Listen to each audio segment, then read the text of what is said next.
Ewa Warmłewski, apartny łydźba. Na łydźbie historii wasta Władys, jak wiedno płedył Tima i płesobicą kyzył cietac tekst z łydźbłewnika, łed piersi ływci zacinający. To była robłe tablu z lydzywciąt. Knypi, miele cechłe sedzec i słychac. Tymczasa wasta przemknął łecie i zaciął drzymac.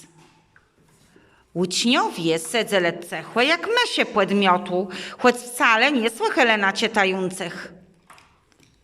Jednej z sekawłetów zryle na szkulny głę, jakby ciekyle, ciede zacznie chrapac, a inni grele wstać ci, aby w kartę.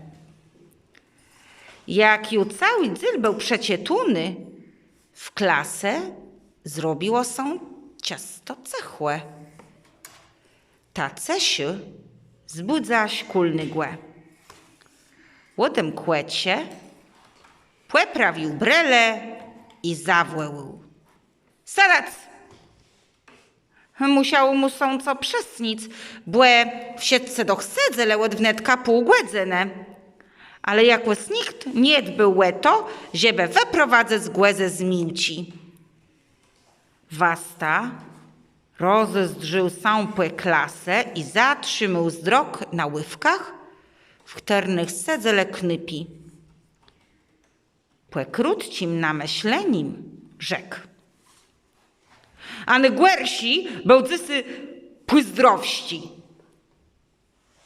Tede łuczniowie chórą zawrześciele. Proszę wastę, dzysy głenima w szkole.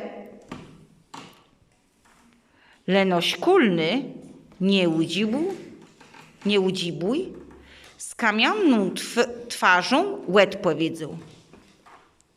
Nic nie szkłedzy, on i takie nie gwersi. I zaczął starowno wypisywać mu ływygę do swojej krejamny ze siwka. Tych ływygów biedny łucznia miał wnet kateli, co było łudźbów historii. A że wasta Władys był akurytny, wsiedkłe musiało chłedzec jak w zygarku. Ływydzi tyś.